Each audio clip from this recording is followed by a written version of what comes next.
The views expressed on Science for the People are not necessarily the views of this station, its affiliates, sponsors, or advertisers.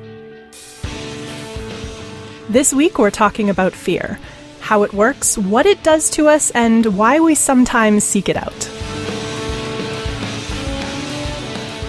Hello and welcome to Science for the People. I'm Rochelle Saunders. With me is Margee Kerr. She has a PhD in sociology from the University of Pittsburgh, where she is the co-investigator on the country's first-of-its-kind study measuring fear in the real world, collecting data on how the brain and body respond in real-life threatening situations. She's also the author of the new book, Scream: Chilling Adventures in the Science of Fear. Margee, welcome to the show. Thanks for having me. Now, before we get into the book, just to provide people with some context of perhaps why you got into writing about fear, you are a haunted house enthusiast, correct? Yes. And not just any haunted house. I did a couple of volunteer years at a respected Halloween haunt in my hometown, but you actually work on a haunt, and you work with a group that's a bit more hardcore. So can you maybe talk about Scare House and how you got involved in that? Yeah, I found Scare House in 2008. I was working on my dissertation, and I was also working at the Veterans Hospital in research. And so I had spent, probably 16-hour days every day just working at a computer at my desk. And I was desperately seeking something to just get me out of that kind of, cubicle syndrome. And so it was September. I did a quick search for haunted houses because I knew that was something that would make me feel good. And I found Scare House, and I went through, and it was unlike any haunted house I had been through before. It had Hollywood quality sets and designs and original characters, and it was not too gory. It was just the right balance of creepy and scary and fun. And when I was finished and I came out, I was just I just felt so good. And I had been talking to somebody outside that I came to find out was the owner. And I said, I would love to work here. I just want to be here all the time. And so I ended up analyzing their customer response data. They had years of data from their customers about what they find scary, and they've never really had anyone look at it in depth, especially the open-ended questions. So I started doing that for them, and then just continuing to get more and more involved, and started helping with sharing the science of what's scary with the designers, and they would then take that and create awesome characters and scares. So it's been something I never would have expected or could have put down on my goals and aspirations as a graduate student to work in a haunted house scaring people, but it's been great. So you have a particular skill set looking at data that probably the typical haunt scene doesn't generally have access to on their team. What kinds of things did you look at in their data? Well, they asked people what they found scary, and it's such a simple question, but people really, they like talking about what they find scary, and it does depend on the context. These customers are answering this question in the context of a haunted house asking them. So they get really descriptive and really go into, things that scare them, but usually in a fun way, things that are the fun kind of fears. So I would go through, all of the answers and use the coding system, the qualitative coding, program, and then tools, to come up with, the different categories that people were focusing in on. So for example, I would have I would have a top code of monsters. And then within monsters, there were witches and zombies and serial killers and, ghosts. And then, I would have, ways to die, basically. So drowning, stabbing, being shot. So it's probably the most interesting code book, one of the most interesting out there. But it's great because now, I actually just finished this past year, and now I've got, about 5 years of this, and I can really see the trends over time. And, it's really fascinating. I think it does get deeper than just looking at baseline descriptive statistics that ask how much they liked this particular attraction or that attraction. And, I can really see what monsters they're really are trending.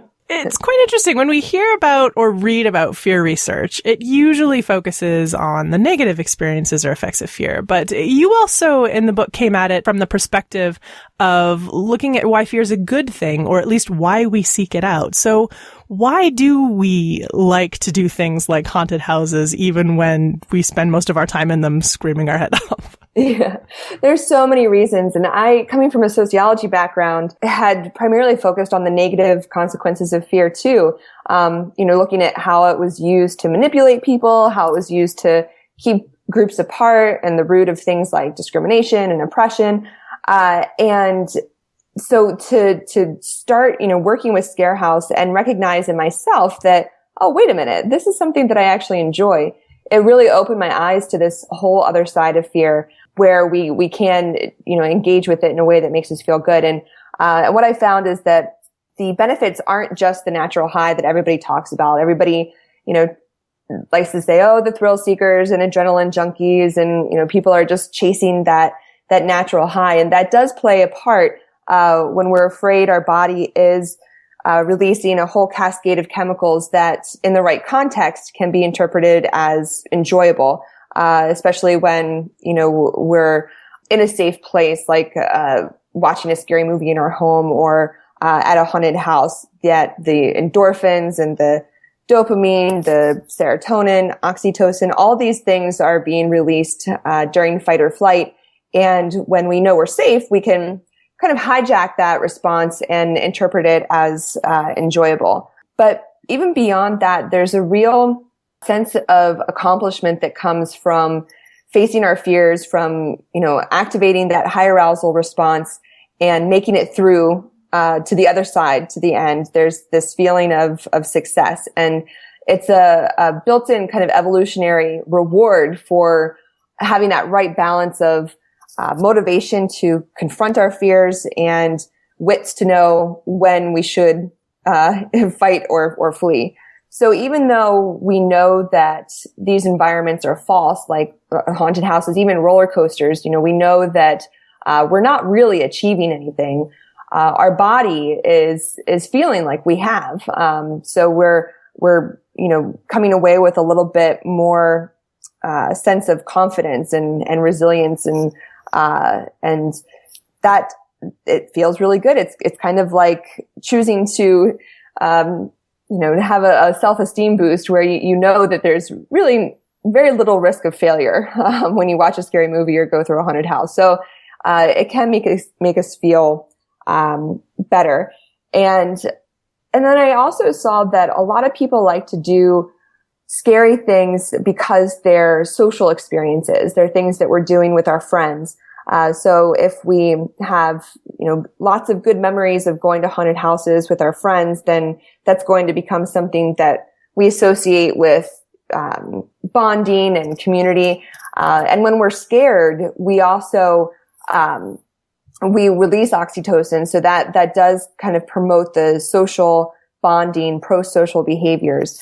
So it makes us feel closer to the people that we're with. So there are all of these really good things that can come from being scared. But what I also learned, of course, is that it has everything to do with context and, primarily control and choice. When we're choosing to scare ourselves, the, outcome can be very easily positive. But, when we don't have a choice, when we're legitimately afraid for our lives, it's, can become traumatic.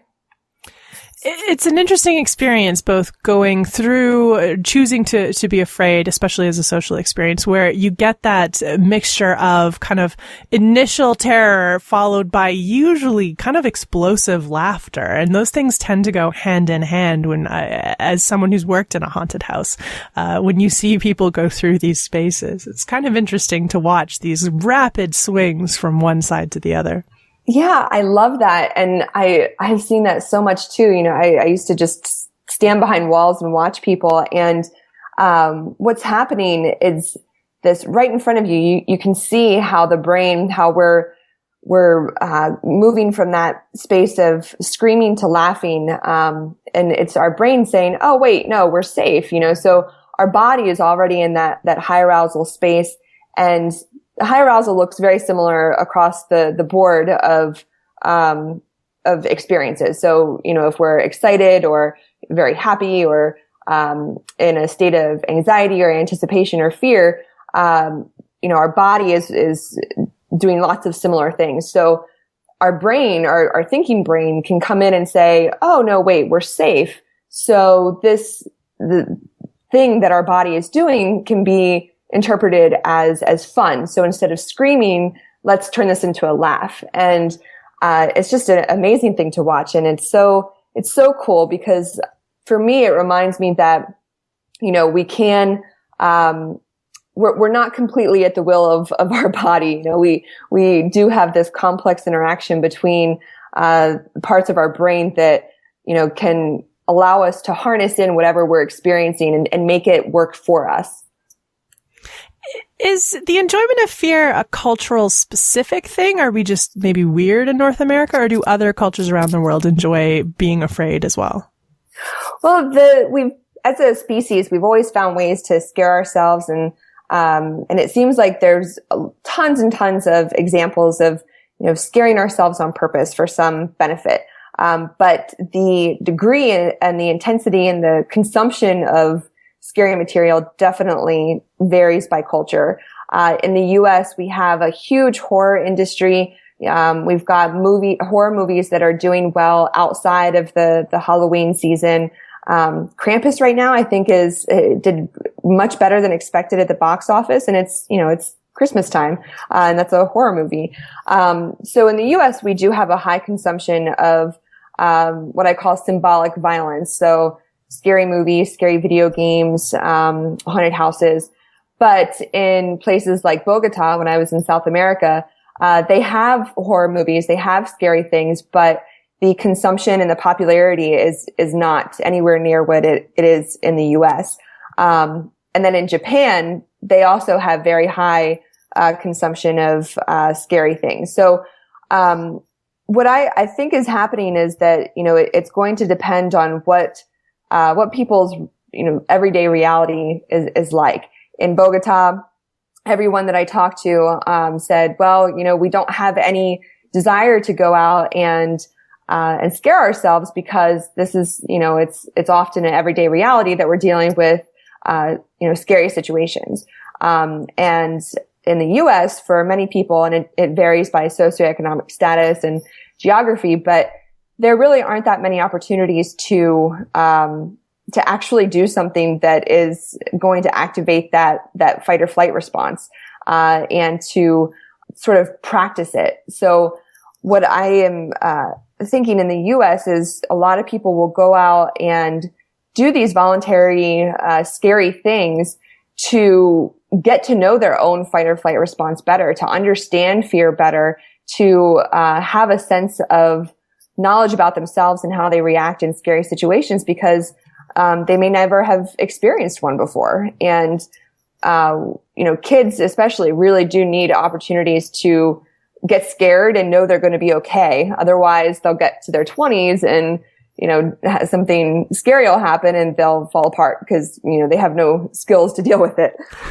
So it definitely is a culturally influenced phenomena. We definitely don't think that early exposure to being afraid is a good thing, but I can see how building the skill set to deal with it is definitely a good thing. Yeah. And it's so hard to talk about, because every time I mention, oh, you've got to let kids, be scared and fall down and hurt themselves. It's such a fine line, because I don't want it to sound like I'm saying, oh, you should, go scare your kids, or, but it is a difference in perspective, that I learned when I was in Bogota talking to the political scientist, anthropologist, psychologist there, that, their kids are very much raised with this message of, this is going to happen. You're going to experience stress. You're going to experience fear. You'll probably be, pickpocketed on the street. But you'll be able to deal with it. You'll be okay. And in the States, a lot of our messaging is of avoidance. Don't do this, don't go there. I want to protect you, and it's almost like we're saying that you never have to experience, fear or pain, and everybody will. So we should, I think, raise our kids with this awareness that bad things are going to happen, scary things are going to happen. But, you will be able to deal with it. You will be able to process. And of course, also allowing for the fact that trauma does happen and that whatever their feelings are fine. But it's just that message that, this is going to happen and you're going to be okay. You are tuned in to Science for the People. Today we're learning about the science of fear with sociologist and author Margee Kerr. So I'm going to back up just a little bit. Before we go any farther, what is the scientific definition of fear? I mean, what is it exactly? Well, it varies depending on what discipline is talking about it. And it's a point of frustration for a lot of researchers, because depending on what research you're looking at, the definition is going to be one that's more of kind of a social construction. Fear is something that is built in time and place that we perceive as negative. Whereas if you're talking to a neuroscientist, they're probably going to say, well, it's when, the body is in this state and the brain is doing this thing. And so the definition that I go with, and that's really, I think, coming forward as the most widely accepted and used, is defining fear as basically the threat response. So what's happening in the body when the body is moved into that fight or flight. So that can be defined by physical systems, what the body is doing and what chemicals are related to it. And then there is the emotion of fear, and that's the cognitive processing that's happening. So that's when we evaluate something as being negative, as being scary. So dividing the emotional response from what the body is doing allows researchers to focus in on what they're talking about, because the acute threat response looks different than chronic fear or anxiety. And in fact, the NIMH adopted this research document that basically outlines all of the different emotional states and what the target systems are in the body, what surveys should be used, so that everybody's kind of on the same page. So if you're talking about acute threat or fear, these are the genes that you can study. These are the systems that you want to look at. These are the surveys that you can give. And that way everybody is on the same page. And it's been really helpful because it can get very messy. Because like pain, if you say, well, fear is anything you say, scares you, it's not very helpful. So now there's multiple definitions, but at least we have a system of making sure we're talking about the same thing. I'm curious. We often talk about being afraid and also being creeped out. Is there a scientific differentiation between the two? I mean, I know there's a lot of overlap, but is there a scientific definition of what creepy is? I think the scientific definition of creepy, I think the closest thing that would come to that would be the uncanny valley, the theories around what's happening in the disruption of our prediction systems. There's been some really interesting research looking at people in fMRI while they view things like androids and robots, and what they're finding is that when we feel that creeped out feeling, it's basically our brain registering an error in our processing of our prediction of what a human is supposed to look like, or what difference between what we expect to see and what we're seeing.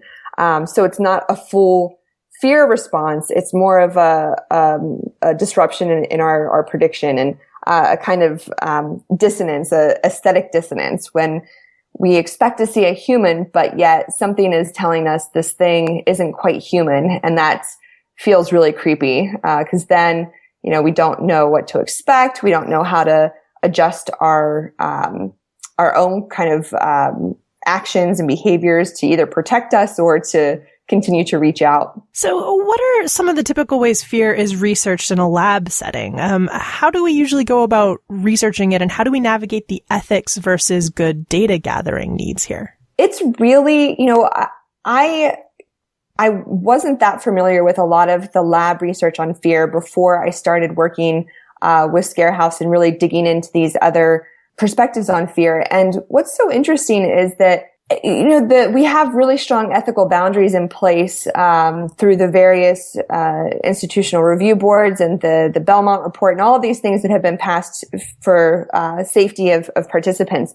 But there's still a lot of things that fear researchers do in the lab that are very scary. For example, when they're studying things like extinction or fear extinction and how long it takes to help somebody overcome a fear.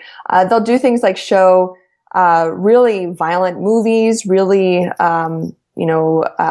images that are very aggressive of interpersonal violence, of very scary images. And when I started finding out about that, I was actually very surprised because in the haunted house world and the entertaining side of fear, everything is based on choice. Somebody is choosing to experience these things. So, it's a very conscious decision. Whereas when you go into the lab and you're told, okay, you're doing a fear study, you may see some images or videos that are scary. You might not have any idea of what you're about to see. And so, there have been instances where participants come away and are having lots of intrusive recall.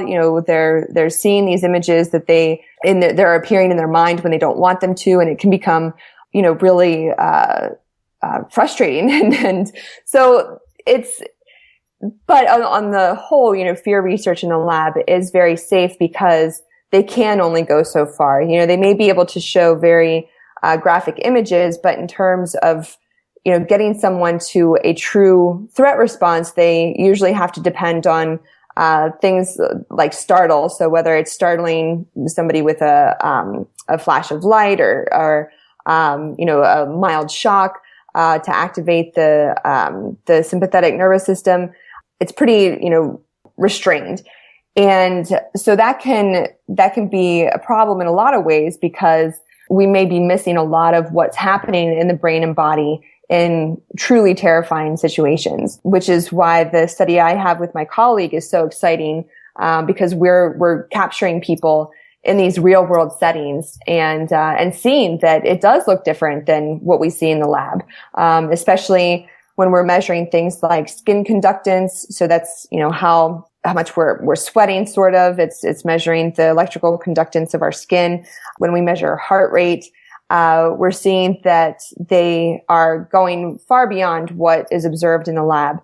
So that's very interesting. And a lot of studies also will measure EEG. So looking at how the brain is processing these different types of images or cognitive tasks, and how that changes when you scare somebody. Basically, when you get their body into that high arousal space, how does that interrupt our brain processing, and seeing that our thinking brain, a lot of our executive functioning kind of goes offline to prioritize the messages from our limbic system to make us capable of fighting or fleeing.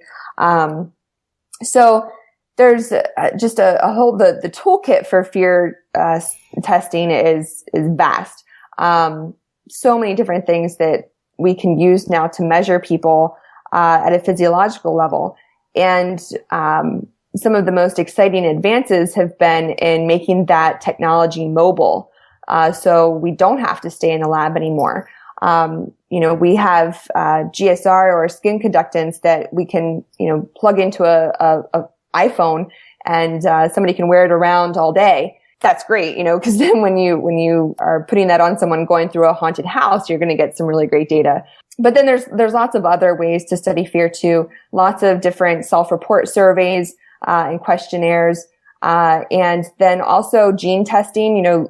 Testing people while they're in a state of stress, to see what their hormones are doing, to see what their body is doing in that time.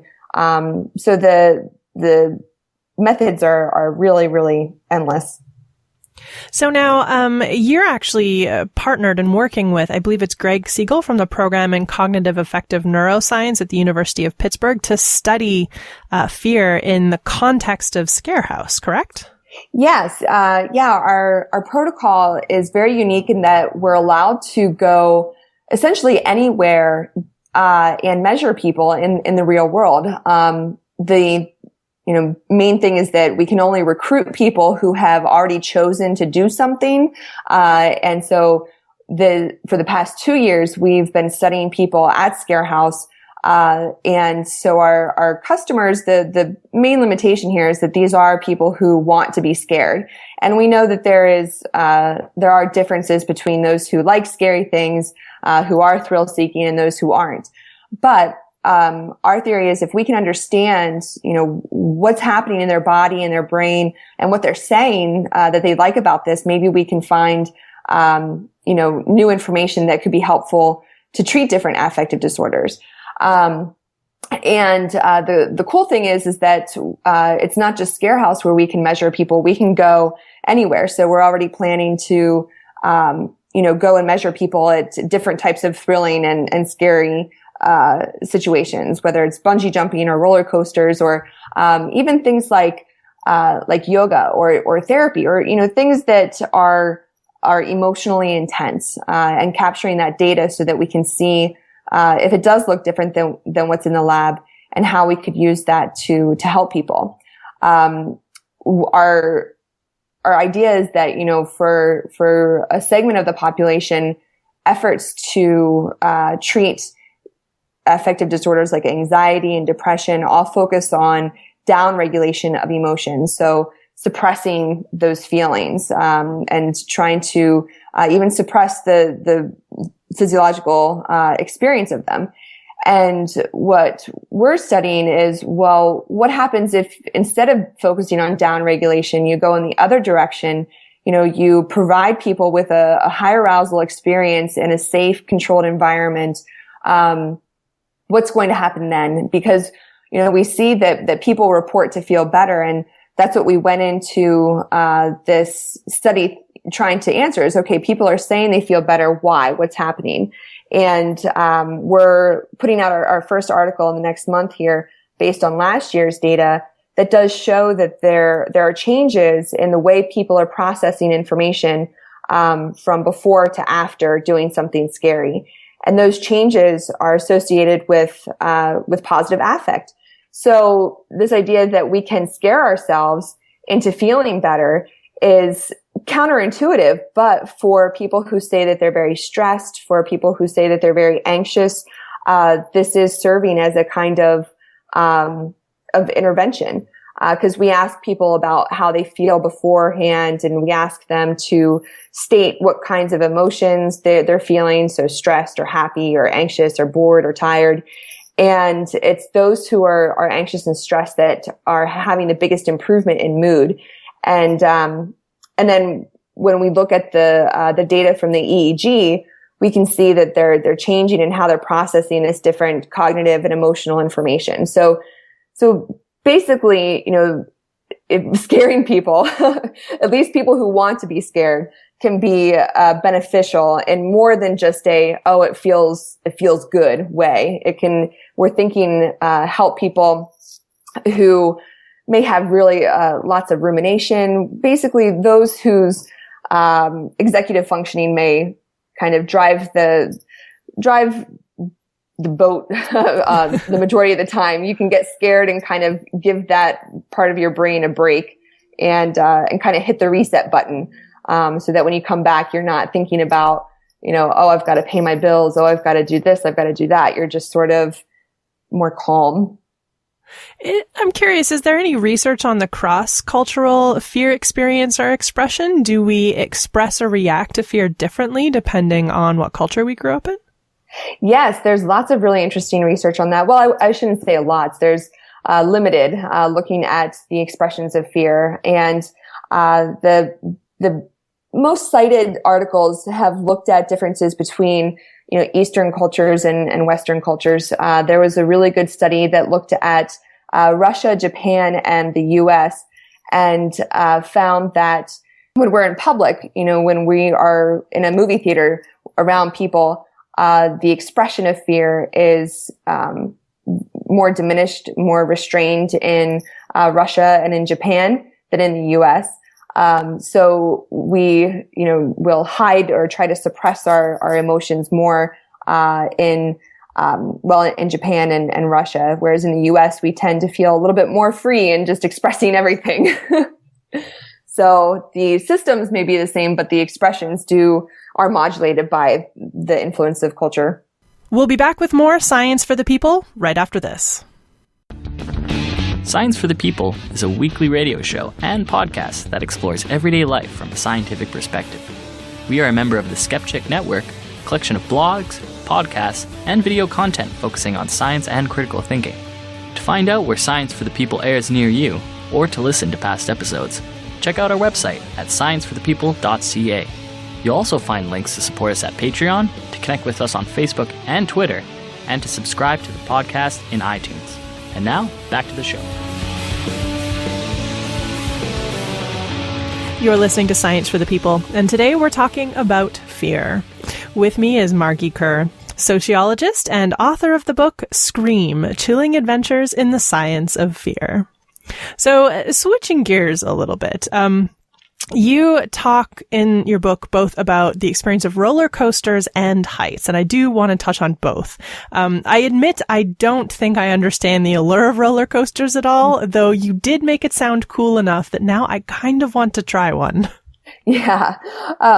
Roller coasters, they trigger so many different feelings in the body. And I think, though, that for me, my favorite is the anticipation that a roller coaster inspires, because there's so many moments where the coaster is just, slowly creeping up the tracks, and you just are waiting. You know that eventually you're going to just take off, and that anticipation ironically can feel really good. We release a lot of dopamine when we're in a state of anticipation. So that slow climb to the top, our body is in that moment just flooding with dopamine and getting us into this primed state, so that when it eventually does take off and go through the loops, it just can feel, amazing for some people. But, there are differences in how those systems are working, and some people enjoy it more than others. And some people, if they have if they have poor balance or poor sense of their space, their body in space, they may not like it as much because the dizzy feeling is too much.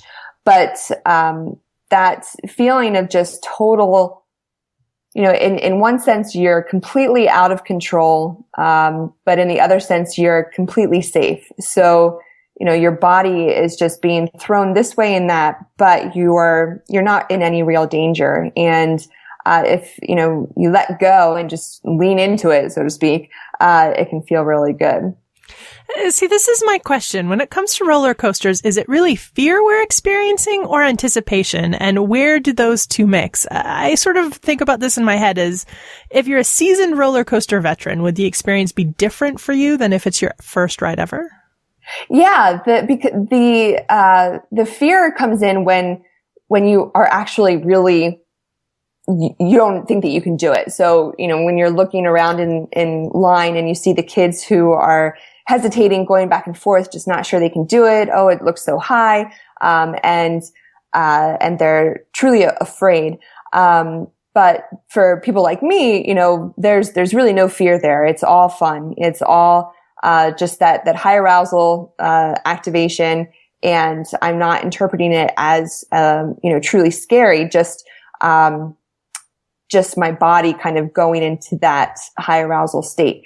But I will say that there are some thrill rides where I do still get scared, where that lizard part of your brain takes over and says, this is not what you're supposed to be doing. There's one ride, called the Black Widow here in Pittsburgh that, it's not a roller coaster. It just takes you all the way upside down. So you're hanging, for about 3 seconds upside down.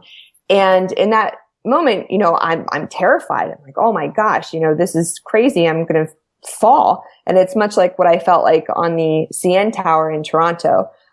So there still is that activation of that very primal part of your body that says, you can't fly. If you fall right now, you're going to die. But for roller coasters, if I'm getting on them, feeling very little fear, and it's all a lot of fun. But it's a lot of the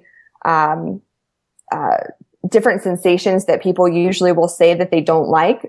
For example, I was at Hershey Park just on Sunday, and I had a friend who doesn't like that the stomach drop feeling. So some people don't like that gravitational force. Some people don't like the back and forth. So that's more of the vestibular system and messing with our balance. So it can be just a difference in, which systems, which sensations in your body you don't like. You mentioned the CN Tower, and I do want to talk about this because it's actually been on my bucket list for a long time to do the edge walk at the CN Tower. And this past summer, I actually got the chance to do it. So reading that section of the book for me was really fun because the experience of doing the edge walk was still really fresh. Yeah. And it was, in many ways, I sympathized with you at various points, both the fear, but also the pure exhilaration that came with kind of the mid to later part of the experience when you're kind of getting into a groove and you've got some of the response under control and you really get that punch of high. Yeah. Literal high. Right. I was so surprised at my response on the CN Tower. I really didn't think that I would respond the way that I did, which I love. I love that we still can't predict what we're going to experience in a certain, context. I love that. And so when I walked out and I had that response of just pure fear and just wanting to both just drop to my knees and run at the same time, I was just shocked. I couldn't believe what my body was doing, because I'm not traditionally afraid of heights. And, I do crazy things all the time. And I thought I went up the CN Tower thinking this is going to be no problem. This is just going to be fun. And to walk out and feel my body just take over like that was such a surprise. And then by about the middle of it, it was just pure bliss, and feeling like, oh my gosh, I can't believe that I'm doing this. I feel like I'm, just, the king of the world. And up there, you really do feel like it. And for the rest of the day, you literally feel like you could do anything. Yes. I wish I could start every day by either jumping out of a plane or going up there, because you feel like you can do anything. Now, when I'm in a situation that is difficult or that I'm nervous about, usually if it's confronting coworkers or colleagues or students or, something where I am hesitant, I'll think, wait a minute, I leaned off of the edge of the CN Tower. I did that. I can definitely have a conversation. So it's really stuck with me. Fear is such a complex thing. It can make us flee, it can make us fight, or it can literally make us freeze. I mean, how can this one thing make us respond in so many different and completely uncontrollable ways? Yeah, there's some really good research by Wendy Deandra. She looks at blunted affect, and she's suggesting that actually there's an additional response that we can have to fear. And that path that we choose, choice is really inaccurate, not really the right word there, but whether we run, whether we fight, whether we freeze, or whether we just shut down emotionally, is going to have a lot to do with our development through childhood. And, ways that we've learned are really effective at dealing with stress and ways that are ineffective. So how we respond, which path we choose is going to largely be a result of whatever adaptations have happened during our development. So if running in the past has worked really well, then, you're going to continue running, or if fighting has been the go-to. And then in Deandra's work, she's showing that, people, particularly with histories of abuse and trauma, that this shutting down emotionally. So it's not that you're freezing and incapable of of acting, but that you are essentially disconnecting your emotional response is yet another way you can respond to fear, so that you may still be cognitively aware, but you're not feeling anything. So that's really interesting too, just seeing that, a lot of it is these adaptations that are to try and help us deal with fear, but in the long term can be very problematic, especially with blunted affect, because then, as an adult, you're working towards trying to feel again, rather than shutting down. We have talked a lot about the more lighthearted side of fear, but it's important to talk about the fear we don't opt in to experience and how it affects us, because it does affect us in a very different way. Absolutely. And, the consequences of fear and trauma are tremendous. And, there's a lot of research. Most of the research that I use in my book is all from research looking at things like PTSD and looking at how people, deal with stress and trauma. And, it's, learning those systems that for me has been, so empowering to then turn around and say, okay, we don't need to make fear the enemy. We can, appreciate how our body has, tried to adapt to dealing with fear. So in looking at people, with PTSD, with blunted affect, a lot of my research now is focused on trying to help them kind of reclaim their emotional response to fear, so that it can be something that is not so scary. And even, things like phobias, social anxiety disorder is huge. People, really struggle with, feeling confident in social situations. And, what I find really exciting is that, we can, potentially use these chosen scary situations to help people, come back into a relationship with their threat response, so that the phobias, the things that they're afraid of aren't so scary anymore. And in fact, what's really interesting, my best friend is a psychologist, and she works a lot in mindfulness and in yoga studies and studying how being mindful, being aware can be very effective for PTSD. And so she's done studies with soldiers and yoga and a lot of kind of exercises that focus on, coming into a relationship with your body in a state of meditation or yoga. And we joke because, I'm sitting here scaring people into doing the same thing, and she's, doing it from the other side, going through, yoga and meditation. But the end goal of this awareness of what the body is doing is the same. And getting, to the point that you're comfortable in all of these different emotional states.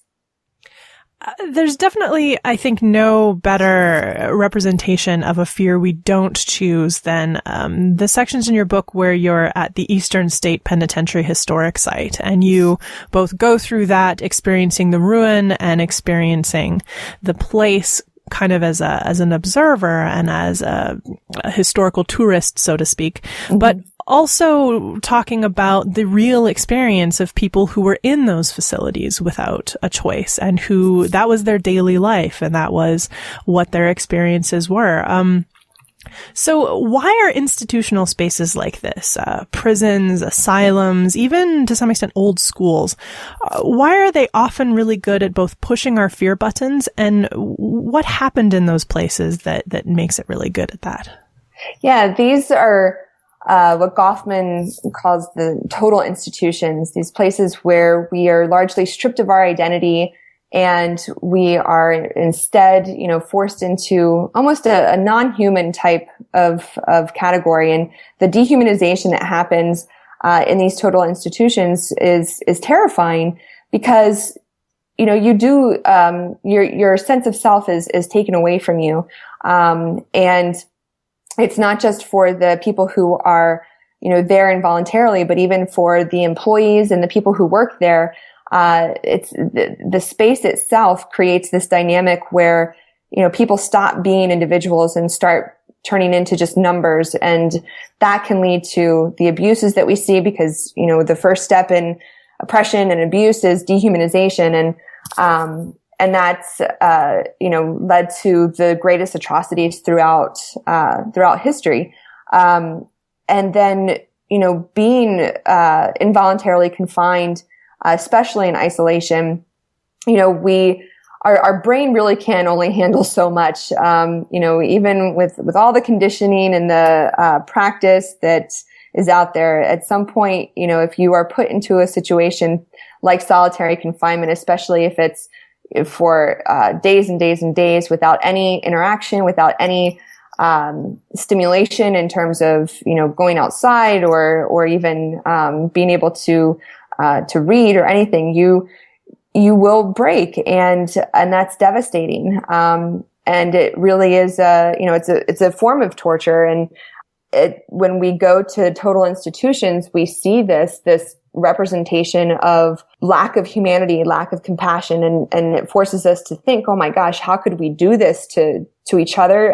How this is just a really scary thing to think about losing all sense of control, and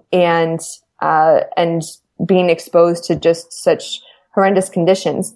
So that really, I think, is behind why a lot of people will, go and tour these places, because it's, getting us close to this fear of loss of control, this fear of confinement, without actually experiencing it.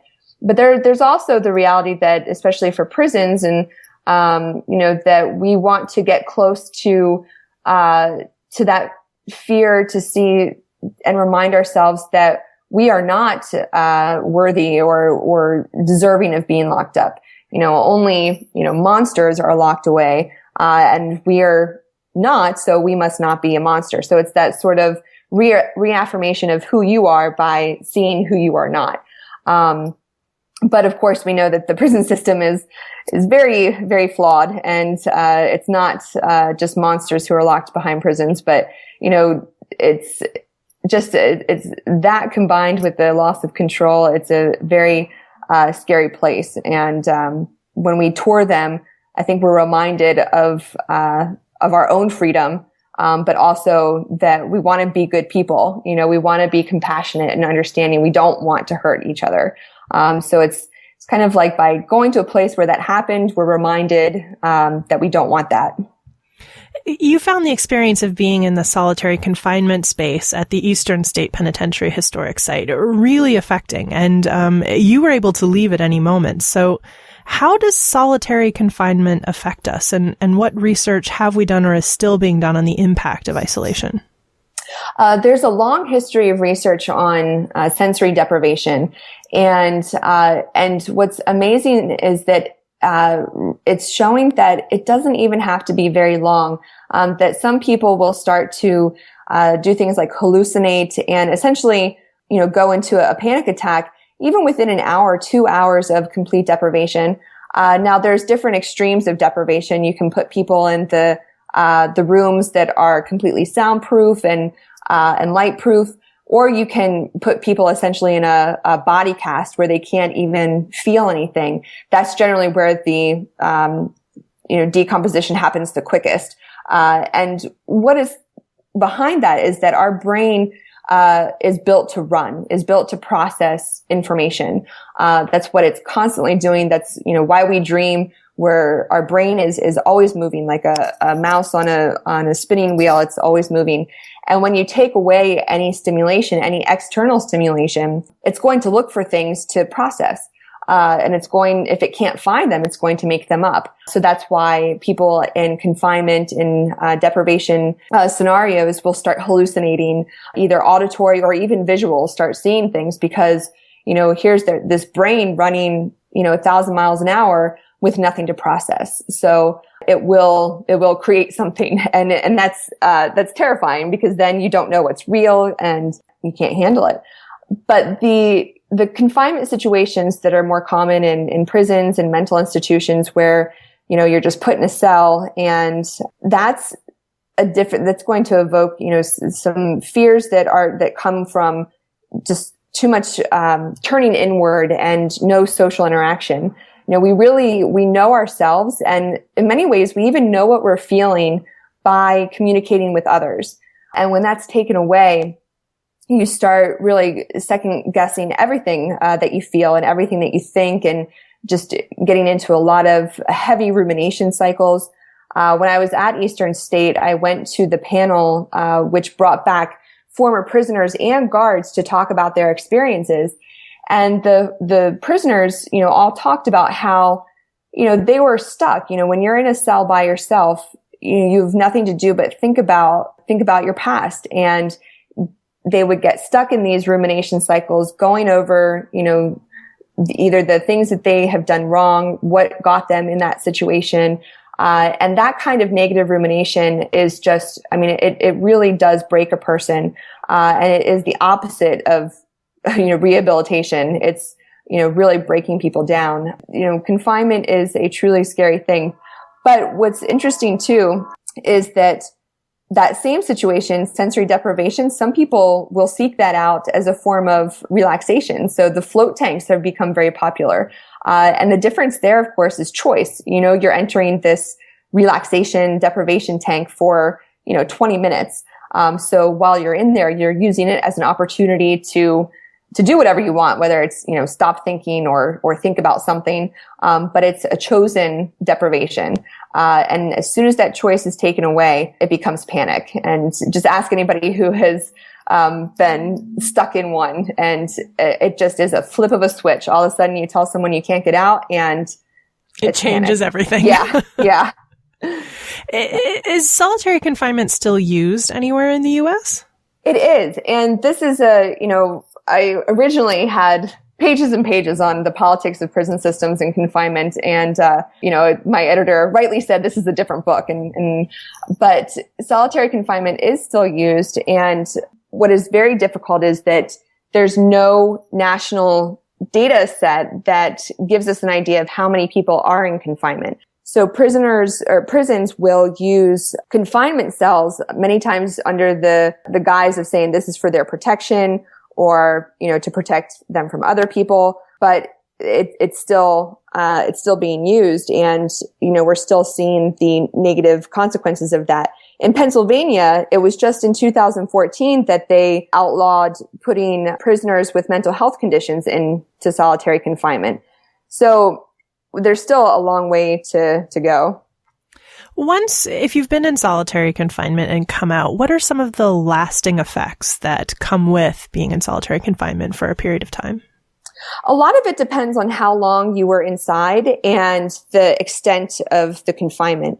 So there have been a few studies that have looked at this. And for those who are confined, especially at a young age, there are really big consequences to their cognitive development. So kids who have been isolated, they show poor test scores for different types of intelligence testing, but also just aren't able to process emotions as well. So there's cognitive and emotional consequences. And then the older you are and the less time in confinement, the more diminished the long-term consequences. But it does affect us at a cognitive level, where we actually are changing the way we're processing information. And for kids, that's huge. If we think about kids who are in juvenile detention halls, who may be put into confinement, that could have very long lasting impact on their ability to think and feel. So if we know that solitary confinement can have such a huge negative and lasting impact, what is the justification for using it? Well, in the beginning with Eastern State Penitentiary, the idea was that through confinement, people would be able to turn inward and, examine their own moral character and then repent. And so it was very much religious based, and it was, supposed to be a time of reflection, and then you would come out, knowing how you wanted to be a better person. But the justification today is one that it's used for protection, either of, an inmate or inmates around them. And that it's just easier. I mean, it's just easier for places to put people into a room and close the door than to try and find ways of everybody getting along in a social situation. We have all of this data showing that it's not good for people, but yet it persists. I do believe because it's easier, and people, maintain the idea that this is the only way to keep either the person themselves safe or the people around them safe. I have so many questions about this, but as your editor said, that's an entirely different show. Right. And I do want to end on more of a positive note since we're almost out of time. So for the listeners at home, what, in your experience as someone who seeks out fear, what has been maybe the best fear or most positive fear experience, or even maybe the best haunted house that you've ever been to? The CN Tower still sticks with me as the best, because I've never felt my body that physically afraid. And I think the fact that I was able to see it through for, you're up there for like half an hour. So I think that really has stuck with me as being an amazing experience.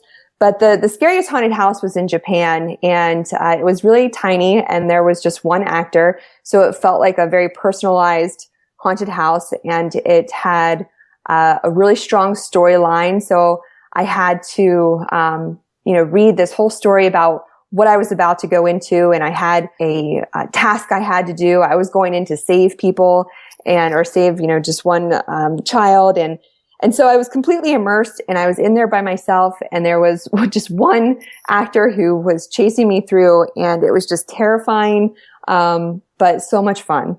So that was an interesting section to read in your book, because it seemed like part of the reason it worked so well was because it kind of was counter to all of your previous experiences with haunted houses. I know. I was surprised too, because usually, it's the haunted houses where you're with all your friends and there's lots of startles, and that's really fun too.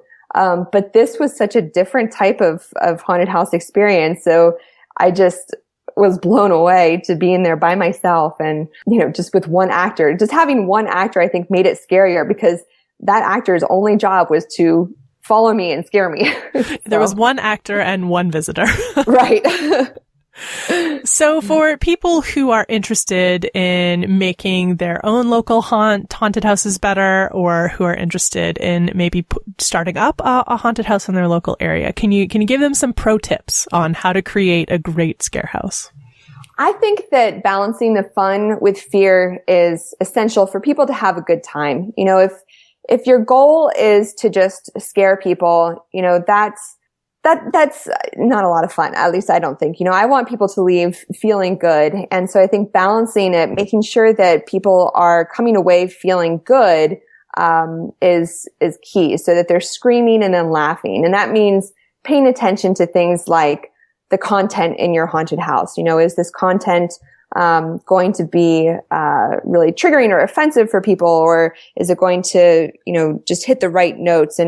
And so, I think that when it comes to creating a really good haunted house, there's an appreciation for all emotions, not just fear. So I guess that would be my advice. Or maybe see if you can track down a good scare-friendly sociologist who wants to dig into your data. Right. Margee, we are sadly all out of time, but thank you so much for joining me today. It's a really interesting book. This has been great. Thank you so much. If you want to learn more about Margee Kerr, her book or research, or her beloved scare house, we have all of those links ready and waiting for you in the show notes for this episode, which you can of course find at our website, scienceforthepeople.ca. While you're there, click the links to connect with us on Twitter and Facebook, and to iTunes, where you can subscribe to the weekly podcast, rate the show, and leave a review. Thanks for listening, and we'll see you next week on Science for the People.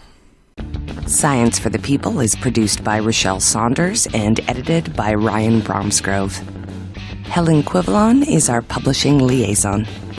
We get research help from Josh Whitten.